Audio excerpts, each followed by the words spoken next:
जब आपको कहीं भय लगे, कहीं समस्या में फंसे होना, ये महापुरुषों से सुनी हुई बात करें। एक गरीब आदमी बेटी के ब्याह के लिए जमींदार, पहले जमींदार जन होते थे, तो उनके पास गए और कहा, मालिक हमारी बेटी का ब्याह है तो कुछ रुपए तो उनका कुछ धरो, उसके बदले में रुपए देंगे, सोना चांदी कुछ है। उन्होंने कहा, मालिक हमारा घर है, मेहनत करके कमाते हैं, बस उतना ही है, अब सोना चांदी होता तो हम आपके पास क्यों आते, तो घर की लिखा पढ़ी करवा ली। जो भी अर्थ बारात की सेवा भोजन के लिए, ब्याह हो गया, मेहनत करके वो पैसा वापस करने, ये मालिक पैसा, तो पैसा भी वापस कर लिया और कहा ठीक है कागज दे दे। अभी महीना 15 दिन बाद फिर सेवक से बुलवाया, उसे कहा पैसा वापस किया नहीं? बोले मालिक उस दिन दे तो गए थे। बोले पैसा नहीं दिया, नहीं मिलेगा घर का कागज, घर खाली कर। तो नहीं मालिक हम तो पैसे दिए थे, आप कह रहे थे फिर कागज दे देंगे। तो थोड़ा बेईमानी करने के विचार में थे वो।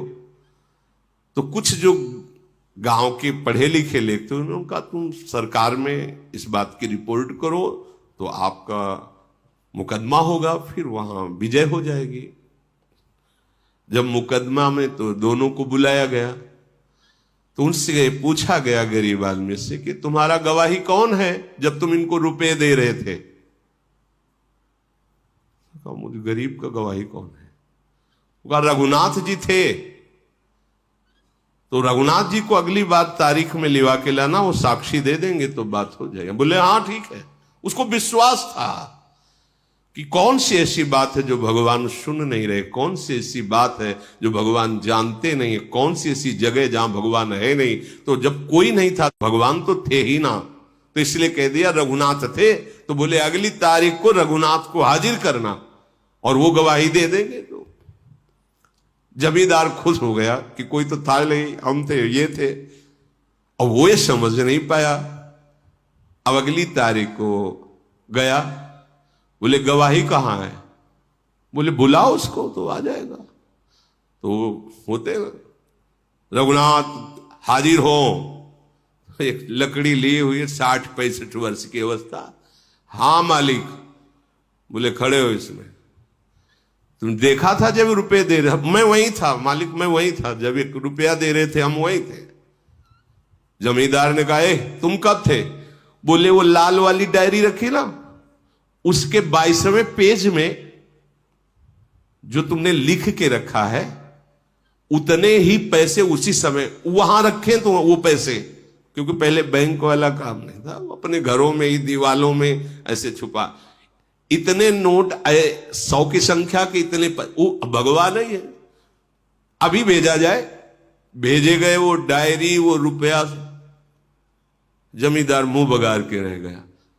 और वो जो गरीब आदमी था बार बार बूढ़े को देख रहा है कि मैंने कभी तो देखा नहीं। अब वहां कोई प्रमाण की जरूरत नहीं थी। दंड दिया गया, घर वापस किया गया, दंड दिया गया जमींदार को, और उनका घर वापस किया गया और सम्मान दिया गया। अब सोचा कि अदालत के बाहर निकल करके मैं इस रघुनाथ से बात करूंगा कि तुम यार कहां थे, कौन हो तुम? पर विश्वास था कि भगवान ऐसा। जो ही बाहर निकले तो न कोई वहां गवाह देने वाला कोई।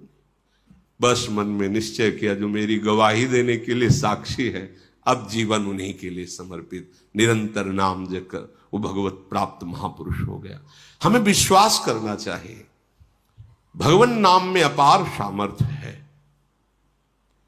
यदि आपके पास नाम है तो आप सर्व समर्थ हैं। बस ध्यान रखना, डरना मत, कहीं मत डरना, अधर्म मत करना, और नाम जप करना। जहां से तुम्हें डर लगे वहीं तुम खड़े होकर के आराम से बैठ करके, लेट करके चैन से देखो कौन सा डर तुम्हें छू रहा है।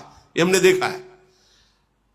बच्चा थे तो जहां मन डरवाता गंगा किनारे, यहां कोई डर है, तो हमारा थोड़ा जिद्दी स्वभाव था। अब हम डर को देखेंगे, मरने ही तो निकले हैं यार, डरना क्या। अब हम देखेंगे कहां भूत है, बोले वहीं गए, कुछ नहीं, वहां डर लग रहा है, वहीं बैठे खड़े, राधा अंदर जो मंत्र चल, अब कुछ नहीं, कोई डर नहीं। ये मन बहुत बदमाश है, इसकी कहने में मत बोलना। जहां तुम्हें डर लगे नाम जप करते हो देखना, वहां डर है ही नहीं, और नाम जप नहीं है तो अपने आप मन तुम्हें डरवाता और क्लेशित करता है। सब सुखों का एकमात्र उपाय, सब मंगलों का महामंगल, सब दोस्तों का दोस्त, सब रक्षकों का रक्षक प्रियाजू का नाम राधा राधा।